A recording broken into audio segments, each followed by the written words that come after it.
அஸ்ட்ரோசைன் channel வாயிலாக உலகெங்கும் வாழ்ந்து கொண்டிருக்கின்ற சகோதர சகோதரிகளுக்கு அன்பார்ந்த வணக்கங்கள் மற்றும் வாழ்த்துக்கள். இன்றைய பதிவு ஆவணி மாதத்துக்குரிய ராசி பலன்கள். இந்த ஆவணி மாதத்தினுடைய கிரக நிலைகளை முதலில் பார்ப்போம். அதன்படி காலச்சக்கரத்தினுடைய இரண்டாவது வீடு என்று சொல்லக்கூடிய ரிஷபமனையில் குருவும் செவ்வாயும் இணைந்து குருமங்கள யோகத்துடன் இந்த ஆவணி மாதம் 9ஆம் தேதி வரை இருக்கிறது. அதன் பிறகு செவ்வாயினுடைய பெயர்ச்சி, செவ்வாய் மிதுனமனைக்கு பெயர்ச்சியாகிறார் அப்படின்னு சொல்லலாம். புதன் பகவான் பார்த்தீங்கன்னா கடகமனையில் வக்ரமாக இருக்க வருகின்ற இந்த ஆவணி 19ஆம் தேதி வக்ர நிவர்த்தி அடைந்து சிம்ம மனையில் தன்னுடைய அதிநட்பு வீட்டில் போய் அமர இருக்கிறது. சூரிய பகவான் இந்த ஆவணி மாதம் முழுவதும் சிம்மமனையில் வீற்றிருக்க, சுக்கிர பகவான் பார்த்தீங்கன்னா இந்த மாதம், அதாவது 9ஆம் தேதி, ஆவணி மாதம் 9ஆம் தேதி, ஆகஸ்ட் மாதம் 25ஆம் தேதி சுக்கிரன் கன்னிமனையில் நீசமாக வந்து அமர இருக்கிறது. சனி பகவான் வக்ர நிலையில் கும்பத்தில் அமர்ந்திருக்க, ராகு பகவான் பார்த்தீங்கன்னா மீனமனையிலும், கேது பகவான் கன்னிமனையில் இந்த மாதம் கிரகங்கள் இருக்கின்றது. ஸோ இந்த கிரக அமைப்புகளை வைத்துக்கொண்டு என்ன மாதிரியான பலன்கள், சாதகம் என்ன, பாதகம் என்ன, எதை செய்யலாம், எதை செய்யக்கூடாது, என்ன மாதிரியான தெய்வ வழிபாடு இந்த மாதம் நமக்கு உகந்தது என்பதை பற்றித்தான் இந்த பதிவில் நம்ம டீட்டெயிலாக பார்க்க போகிறோம். அதற்கு முன்னால் நம்முடைய சேனலை நீங்கள் ஃபர்ஸ்ட் டைம் பார்ப்பவர்கள் என்றால் மறக்காமல் சப்ஸ்கிரைப் பண்ணிக்கிங்க. கடகராசி அன்பர்களே, இந்த ஆவணி மாதம் என்ன மாதிரியான பலன் தரும் என்பதை டீட்டெயிலாக நம்ம பார்க்கும் பொழுது, உங்களுடைய ராசிநாதன் லக்னநாதன் என்று சொல்லக்கூடிய சந்திர பகவான் இந்த ஆவணி மாதம் 1ஆம் தேதியே 7ஆம் இடம் என்கின்ற திருமணஸ்தானத்தில் அமர்ந்து கொண்டு உங்கள் ராசியை பார்க்குறார். அப்போது ராசிநாதன் ராசியை பார்ப்பது உங்களுக்கு நல்லதல்லவா? ஸோ அந்த வகையில் உங்களுக்கு நல்லதை செய்யக்கூடிய அமைப்பு தான். ஆனால் என்ன, இப்போ உங்களுக்கு அஷ்டம சனி போய் கொண்டிருக்கிறது. அஷ்டம சனி போகும்போது என்ன, ஒரு மாதிரியான ஒரு மன அழுத்தம்ங்கிறது இருக்கும். பெரிய பாதிப்பை கொடுக்குமானா நிச்சயமாக இல்லை. மனம் சார்ந்த விஷயத்தில் தொந்தரவு, குடும்பம் சார்ந்த விஷயத்தில் தொந்தரவு, சில பல, அதாவது உங்கள் உள் மனசு, சந்திரனுங்கிறது மனோகாரகம் அல்லவா? ஸோ அந்த ராசியில் பிறந்திருக்கிறீர்கள, உங்கள் உள் மனசு எது நல்லது சொல்கிறதோ அதை செய்து விட்டாலே உங்களுக்கு பெரிய பாதிப்பை ஏற்படுத்த போவதில்லை. ஏன்னா உங்கள் ராசியில் பாவ கிரகம் என்று சொல்லக்கூடிய ராகு, சனி, செவ்வாயினுடைய பார்வை இல்லாததுனால உங்களுக்கு பெரிய பாதிப்பை இந்த மாதம் ஏற்படுத்த போவதில்லை. அஷ்டம சனி நடந்து கொண்டிருக்கின்ற காரணத்தால் எந்த ஒரு புதிய விஷயமாக இருந்தாலும் ஒரு தடவைக்கு 2 தடவை ஒரு ஈக்கு வச்சு யோசித்து செய்வது என்பது நல்லது என்பதை மனதில் பதிய வைத்துக் கொள்ளுங்கள். ஏற்கனவே ஒரு 2 வருடங்கள் நல்ல கடந்தாச்சு, நிறைய அனுபவத்தை கொடுத்திருக்கும். எது நல்லது, எது யாரு, உறவு என்ன, நண்பர் என்ன, பணம் என்ன, ஸோ இந்த மாதிரி அத்தனை விஷயத்திலும் நிறைய அனுபவத்தை உங்களுக்கு கொடுத்துருக்குது அப்படிங்கிறத நம்ம உறுதியாக சொல்லலாம். 2ஆம் இடத்துல, அதாவது உங்களுடைய தனத்தை குறிக்கக்கூடிய, வாக்கை குறிக்கக்கூடிய, குடும்பத்தை அமைத்து கொடுக்கக்கூடிய அந்த இடத்தில் சூரிய பகவான் பார்த்தீங்கன்னா ஆட்சி பலத்தோடு வலிமையாக இருக்கக்கூடிய ஒரு நல்ல மாதம். அப்போ தனஸ்தானாதிபதி வலுப்பெற்றிருக்கிறது. தனக்காரகன் 11ஆம் இடமான லாபஸ்தானத்தில் இருக்கு. அப்போ நிச்சயமா பொருளாதாரத்தில் ஒரு நல்ல முன்னேற்றத்தை கொடுக்கக்கூடிய தன்மை. ஏதோ ஒரு விதத்தில் காசு பணத்தை இழந்திருந்தாலும், கடந்த 2 வருடங்களாக காசு சம்பந்தப்பட்ட பணம் ரீதியில், மனம் ரீதியில் பல குழப்பங்களை கொடுத்திருந்தாலும், குடும்ப விஷயத்தில் பணம் இழந்திருந்தாலும், இந்த மாதத்திலிருந்து உங்களுக்கு நிச்சயமாக தனம் சார்ந்த விஷயத்தில் ஒரு முன்னேற்றத்தை கொடுக்கக்கூடிய தன்மை. நல்ல உழைப்புக்கேற்ற ஊதியம் இல்லை என்று வருத்தப்படக்கூடிய இந்த கடகராசி அன்பர்களுக்கு நிச்சயமாக இந்த மாதம் தனம் உயரக்கூடிய, ஒரு ப்ரமோஷன் கொடுக்கக்கூடிய, உங்கள் சேலரி ஹைக் ஆகக்கூடிய வாய்ப்புள்ள ஒரு மாதமாக இந்த கடகராசி அன்பர்களுக்கு அமைய இருக்கிறது அப்படின்னு நம்ம சொல்லலாம். குடும்பம் சார்ந்த விஷயத்தில் பல தொந்தரவுகள் இருந்தது, பல பிரச்சனைகள் இருந்தது. கணவன் மனைவி இந்த 2 வருஷத்தில் திருமணம் ஆகியிருந்தாலும் உங்களுக்குள்ள ஏதாவது ஒரு சின்ன கருத்து வேறுபாடுகள், அல்லது கணவன் ஒரு சைடில் மனைவி ஒரு சைடு, இந்த மாதிரியான ஒரு தன்மை, ஒரு அழுத்தம், பிரஷர் இருந்து கொண்டிருந்த இந்த கடகராசி அன்பர்கள் எப்போதான் நம்ம ஒன்றிணை ஒன்றிணைக்க போகிறோம், எப்போதான் நம்ம ஒன்றாக இருக்க போகிறோம் அப்படிங்கிற எதிர்பார்ப்பில் இருக்கக்கூடிய கடகராசி என்பர்களுக்கு இந்த மாதத்திலிருந்தே 2ஆம் அதிபதி வலிமை பெற்றிருக்கிறதுனால அந்த அமைப்பு இருக்கிறது. ஆனால் என்ன, சனி மறுபடியும் அந்த 2ஆம் இடத்தை பார்க்கறதுனால தன விஷயத்தில் கவனமாக இருக்கணும், கொடுக்கல் வாங்கல் விஷயத்தில் கொஞ்சம் எச்சரிக்கையோடு இருக்கணும், குடும்பம் சார்ந்த விஷயத்தில் கொஞ்சம் விட்டு கொடுத்து அனுசரணையாக போகணும், வாக்கு சம்பந்தப்பட்ட விஷயத்தில் உங்கள் பேச்சு சம்பந்தப்பட்ட விஷயத்தில் கொஞ்சம் கடுமையான பேச்சாமல் நிதானமாக பொறுமையோட, அதாவது எதை பேசணுமோ அதை மட்டும் பேசணும் அப்படிங்கிறத மனதில் பதிவைத்து கொண்டாலே போதும். ஏன்னா சனி எந்த இடத்துல இருக்கிறாரோ அந்த இடத்தையும் கெடுக்கும், எங்க இடத்துல பார்க்குறாரோ அந்த இடத்தையும் கெடுப்பார் அப்படிங்கிறது தான் அமைப்பு. 3ஆம் இடம் என்பது தைரிய வீரியத்தை கொடுக்கக்கூடிய இடம் அல்லவா, அந்த இடத்தை குரு பகவான் பார்க்கிறார். கேது இருக்கார், கேது 3ஆம் இடம் என்கின்ற உபஜயஸ்தானத்தில், அதுவும் புதனுடைய வீட்டில் இருக்கக்கூடிய கேது ஒரு நல்ல ஞானத்தை உங்களுக்கு கொடுக்கக்கூடிய தன்மை. நிறைய விஞ்ஞானிகள் ஆக இருக்கிறவங்க பார்த்தீங்கன்னா அந்த புதன் வீட்டில் கேது இருக்கும். அப்போது அறிவு சார்ந்த விஷயங்கள், ஆராய்ச்சி மனப்பான்கு இருக்கக்கூடிய தன்மை இந்த மாதம் உங்களுக்கு நல்லாவே இருக்கு. ஏன்னா லாபஸ்தானத்திலிருந்து குரு பகவான் பார்க்கறதும் இன்னும் கூடுதல் சிறப்பை ஏற்படுத்தக்கூடிய தன்மை. ஸோ கடந்த 2 வருடங்களாக ஒரு புகழ் கிடைக்கல, தன்னுடைய உழைப்புக்கேற்ற ஊதியம் கிடைக்கல, நான் நல்லா உழைச்சேன், அந்த உழைப்பு மற்றவர்களுக்கு போய்விட்டது, தனக்கு ஒரு ரெகனைசேஷன் கிடைக்கல என்று இருக்கக்கூடிய அந்த கடகராசி அன்பர்களுக்கு இப்போ இந்த மாதத்திலிருந்து பார்த்தீங்கன்னா உங்கள் உயரதிகாரிகள் உங்களை புரிந்து கொள்ளக்கூடிய தன்மை உருவாகும். ஸோ எத்தனையோ பேர் உங்களை போட்டு கொடுத்து உங்களை கெடுத்து கொண்டிருந்த சில விஷயங்கள் இப்போ நல்ல விஷயமாக மாறும் அப்படிங்கிறதா. ஏன்னா நிறைய டாலரன்ஸ், நிறைய தாங்கி கொண்டு இருந்தீர்களவா, இப்போ அது சரியாகக்கூடிய தன்மை உங்களுக்கு இருக்கிறது. 4க்குரியவன் தனக்கு 12ஆம் இடத்துல போயிருக்கு. விற்பனையாகாமல் இருந்த சில நிலங்கள், அதாவது ஒரு விற்பனை ஆகணும் அப்படின்னு இருந்திருப்பீங்களவா, அது விற்கக்கூடிய தன்மைங்கிறது இந்த காலகட்டம் இருக்கிறது. சுக்கிரன் நீசமாக இருந்தாலும், நீசம் என்றாலும் அதை குரு பார்க்கிறார். 11ஆம் இடத்திலிருந்து பார்க்கக்கூடிய அந்த சுக்கிரன் கொஞ்சம் பலம் பெறுகிறார் அப்படின்னு தான் சொல்லலாம். சுக்கிரன் கேதுவோடு இருப்பது பெரிய பாதிப்பை ஒன்றும் கொடுத்து விடாது.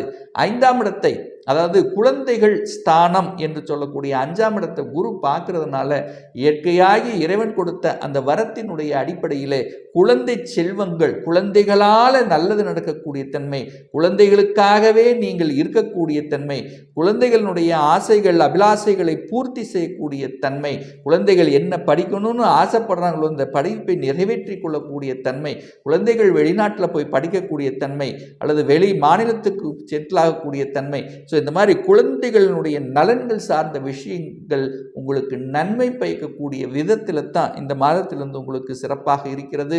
6ஆம் அதிபதியாக இருக்கக்கூடிய குரு பகவான் தனக்கு 6ல் போய் மறைஞ்சிருக்கார் அல்லவா, அப்போ கடன், நோய், எதிர்ப்பு, பகை, ஸோ இந்த மாதிரியான தொந்தரவுகளோடு இருக்கிறவர்களுக்கு இப்போ அதிலிருந்து விடுபடக்கூடிய வாய்ப்புகளை உருவாக்கும். ஏன்னா செவ்வாயோட சேர்ந்திருக்கார், குருவும் செவ்வாயும் சேர்ந்து என்ன, குரு மங்கள யோகம் அப்படிங்கிறது உருவாகுது அல்லவா. அப்போது நல்ல விஷயங்கள், கடன், நல்ல விஷயங்கள், கடன் வாங்குறீங்கன்னா அது நல்ல கடனுக்காக வாங்குவீங்க. ஒரு வீடு, வண்டி, வாகனம் வாங்கக்கூடிய கடனாக உங்களுக்கு அமையும். ஸோ அந்த கடனின் மூலமாக நல்லவைகள், கடனை அழுத்தி கொண்டிருந்தது, கடனால் துன்பத்தை அனுபவித்து கொண்டிருந்தவர்கள் இப்போ சமாளிக்கக்கூடிய தன்மைங்கிறது இப்போ கோச்சார நிலையில் இருக்கிறது. 6க்குரியவன் தனக்கு 6ல் மறைஞ்சானா கடன் இல்லை அப்படின்னு அர்த்தம். ஸோ மறைகிறது அல்லவா. அப்போ நிச்சயமாக கடன், எதிர்ப்பு, பகையிலிருந்து விடுபடக்கூடிய, கொஞ்சம் சமாளிக்கக்கூடிய தன்மைங்கிறது இந்த மாதத்திலிருந்து உங்களுக்கு இருக்கிறது. 7ஆம் இடத்தை குரு பார்க்கிறார். திருமணத்துக்காக இதுவரைக்கு திருமணம் நடந்தது, பிரச்சனையாக இருந்தது, திருமணம் நடந்திருந்தாலும் தொந்தரவாக இருந்தது, அல்லது கணவன் மனைவி ஒன்றாக இல்லை, அப்படி சேர்ந்திருந்தாலும் ஏதாவது ஒரு ரூபத்தில் பிரிந்து இருக்கக்கூடிய தன்மை. ஸோ இந்த மாதிரியான ஒரு பிரச்சனையோடு இருக்கக்கூடிய கணவன் மனைவிகளுக்கு எல்லாம் ஒன்று சேர்வதற்கான சந்தர்ப்பத்தையும் அந்த அன்பை கொடுக்கக்கூடிய தன்மையும் உங்களுக்கு ஏற்படுத்தி கொடுக்கும். பிரிந்தவர்கள் ஒன்று சேரக்கூடிய தன்மை இருக்கும். காதலில் இருந்தவர்கள் கூட பார்த்தீங்கன்னா கொஞ்சம் அப்படியே ஒரு டிஸ்டன்ஸ் ஃபார்ம் ஆகிருக்கும். ஸோ அந்த மாதிரி இருக்கிறவர்கள் கூட மீண்டும் ஒரு இணைவதற்கான சந்தர்ப்பங்களையும் சூழ்நிலைகளை உருவாக்கும். குருவும் செவ்வாயும் இணைவது குருமங்கள யோகம்.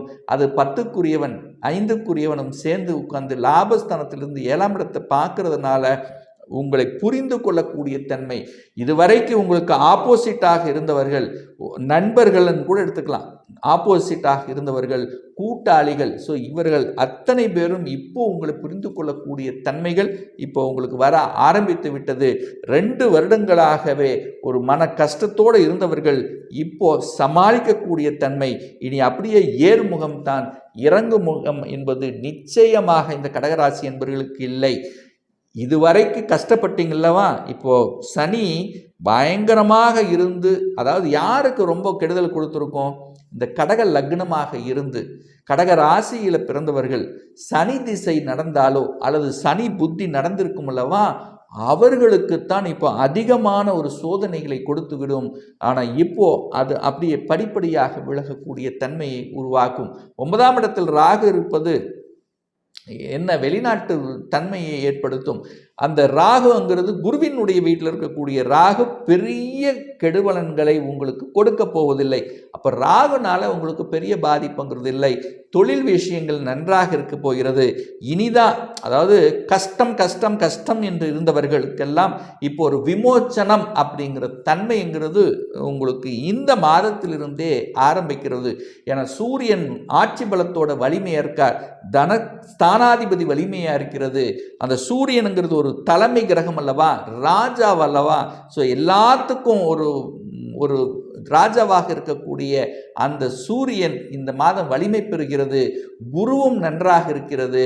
உங்களுக்கு ராஜ யோகத்தை தரக்கூடிய செவ்வாய் பகவானும் பார்த்தீங்கன்னா 11ஆம் இடத்தில் இருக்கிறது. ஸோ இது எல்லாமே உங்களுக்கு கூடுதல் சிறப்பை ஏற்படுத்தும். அதே சமயத்தில் 12ஆம் அதிபதி ஆக இருக்கக்கூடிய புதன் பகவான் இப்போ உங்கள் ராசியில் இருக்கார். அடுத்து சூரியனோட சேர்ந்து புதன் ஆதித்ய யோகத்துடனும் இருக்க போகிறது. ஸோ கூட்டி கழித்து பார்த்தால் இந்த கடகராசி என்பவர்களுக்கு இப்போ இந்த மாதம் பெரிய பாதிப்பை ஒன்றும் கொடுக்க போவது இல்லை. ஒரு நல்ல தெய்வ வழிபாடு அப்படின்னு எடுத்துக்கொண்டால் இந்த கடகராசி அன்பர்களுக்கு பார்த்தீங்கன்னா சனி பகவானுடைய பிறந்த நாள் வருகிறது. எப்போ வருதுன்னா இந்த ஆவணி மாதம் 11ஆம் தேதி, அதாவது 27/8/2024 அன்று சனி பகவான் ஜெயந்தி பிறந்த நாள், அதாவது செவ்வாய்க்கிழமை வருகிறது. அன்றைய தினம் யாருக்கெல்லாம் தொழிலில் அதிக பாதிப்பு, அதிக பிரச்சனை, ஒரு பெரிய லாபம் கிடைக்கல அப்படின்னு இருக்கக்கூடியவர்கள், உடல்நலத்தில் பல பிரச்சனைகள் சோதனைகளை சந்தித்து கொண்டிருந்தவர்கள், திருமணம் சார்ந்த விஷயத்தில் பிரச்சனையை சந்தித்து கொண்டிருந்தவர்கள், யாருக்கெல்லாம் சனி திசை சனி புத்தி நடக்கிறதோ, ஸோ அன்றைய நாளில் சனி பகவானை சென்று வழிபடுவது, ஆஞ்சநேயரை வழிபடுவது நல்லதை ஏற்படுத்தும். அதே போல இந்த ஆவணி மாதம் 20ஆம் தேதி 5/9/2024 அன்று செவ்வாய் பகவானுடைய ஜெயந்தி வருகிறது. அதாவது வியாழக்கிழமை அன்று வருகிறது. ஸோ அன்றைய நாளில் யாருக்கெல்லாம் சகோதர சகோதரிகளுடைய பிரச்சனை இருக்கிறது, நிலம் சார்ந்த விஷயத்தில் பிரச்சனை இருக்கிறது, வாக பிரச்சனை, சொத்து பிரச்சனை, இந்த மாதிரியான பிரச்சனை இருக்கின்றவர்கள், செவ்வாய் திசை செவ்வாய் புத்தி நடப்பவர்கள் இந்த செவ்வாய் பகவானை, முருகப்பெருமானை வழிபடுவது மேன்மையை தரும். அதே போல இந்த ஆவணி மாதம் 30ஆம் தேதி, அதாவது 15/9/2024 அன்று குரு பகவானுடைய ஜெயந்தி ஞாயிற்றுக்கிழமை என்று வருகிறது. அப்போ யாருக்கெல்லாம் தனத்தில் பிரச்சனையாக இருக்கிறதோ, யாருக்கெல்லாம் குழந்தை பாக்கியத்தில் பிரச்சனை கொடுத்து கொண்டிருக்கிறதோ, யாருக்கெல்லாம் ஒரு நல்ல பாக்கியத்தை நமக்கு கொடுக்கலையே என்று வருத்தப்பட்டு கொண்டிருந்தவர்கள், யாருக்கெல்லாம் குரு திசை நடக்கிறது, குரு புத்தி நடக்கிறது என்பவர்கள் எல்லாமே குரு பகவானை சென்று வழிபடுவது, தட்சிணாமூர்த்தி வழிபடுவது மேன்மையை உருவாக்கி கொடுக்குங்கிறதுல எந்தவித மாற்று கருத்தும் கிடையாது. இப்போ நான் சொன்னது கோச்சார ரீதியான இந்த ஆவணி மாதத்துக்குரிய ஒரு பொதுவான பலன்கள். இந்த ராசி நட்சத்திரத்தில் பார்த்தீங்கன்னா பல லட்சக்கணக்கான பேர் இருப்பீங்க. எல்லாருக்கும் ஒரே மாதிரி பலன்னா நிச்சயமாக இல்லை. ஏன்னா ஒவ்வொருத்தரும் டிஃப்ரெண்ட், ஒவ்வொருத்தருடைய ஜாதக அமைப்பு வேறுபடும், தசா புத்தியும் வேறுபடும், அதற்கு தகுந்த மாதிரி பலன்கள் வேறுபடும் என்பதையும் நீங்கள் புரிந்து கொள்ள வேண்டும். ஒரு துல்லிய பலன் வேணும் அப்படின்னா உங்கள் ஜாதகத்தில் கிரகங்கள் எப்படி இருக்கிறது, என்ன ஆதிபத்தியத்தில் இருக்கிறது, எத்தனை டிகிரியில் இருக்கார், இப்போ நடப்பு தசா புத்தி அந்தரம் சூட்சுமம் இவைகளை பார்த்து கொண்டு நீங்கள் கேட்கக்கூடிய எந்த கேள்வியாக இருந்தாலும் சரி, இந்த வருடத்தில் சொந்த தொழில் செய்வதற்கான விதி கொடுப்பினை நம்முடைய ஜாதகத்தில் இருக்கிறதா, அப்படி இருக்கக்கூடிய பட்சத்தில் எந்த தொழிலை நம்ம செய்யலாம், திருமணம் தடைபட்டு கொண்டிருக்கிறது, எப்போதான் நமக்கு திருமணம் நடக்கும், என்ன கோர்ஸ் எடுத்து படித்தால் நமக்கு நல்லவைகள் நடக்கும், எப்போதான் நமக்கு ப்ரமோஷன் கிடைக்கும், எப்போதான் குழந்தை பாக்கியம் கிடைக்கும், எப்போ நாம் வீடு கட்டக்கூடிய யோகம் இருக்கிறது, இது போன்ற கேள்விகளுக்கு துல்லிய பலனை நம்மால் கூற முடியும். ஒரு சுயஜாதகம் பார்க்கணும், ஒரு பர்சனல் கன்சல்டேஷன் எடுத்துக்கணும் என்று விருப்பப்படக்கூடிய அன்பர்கள் டிஸ்பிளே தெரியக்கூடிய நம்பருக்கு வாட்ஸ்அப் மூலியமாகவோ ஃபோன் கால் மூலியமாகவோ தொடர்பு கொண்டு அப்பாயின்மெண்ட் பெற்றுக்கொண்டு கன்சல்டேஷன் எடுத்துக்கலாம். நம்ம சேனலை ஃபர்ஸ்ட் டைம் நீங்கள் பார்ப்பவர்கள் என்றால் மறக்காம சப்ஸ்கிரைப் பண்ணிக்கிங்க. பக்கத்தில் இருக்கின்ற பெல் பட்டன் மற்றும் ஆல் நோட்டிஃபிகேஷனை கிளிக் பண்ணும்போது நான் போடக்கூடிய அடுத்தடுத்த பதிவுகள் உங்களுடைய நோட்டிஃபிகேஷனில் வந்து சேரும். இந்த ராசி நட்சத்திர நேயர்கள் அனைவரும் வாழ்க வளர்க வளம் பெறுக என்று எனது வாழ்த்தினை தெரிவித்துக் கொண்டு விடைபெறுகிறேன். நன்றி, வணக்கம், வாழ்த்துக்கள்.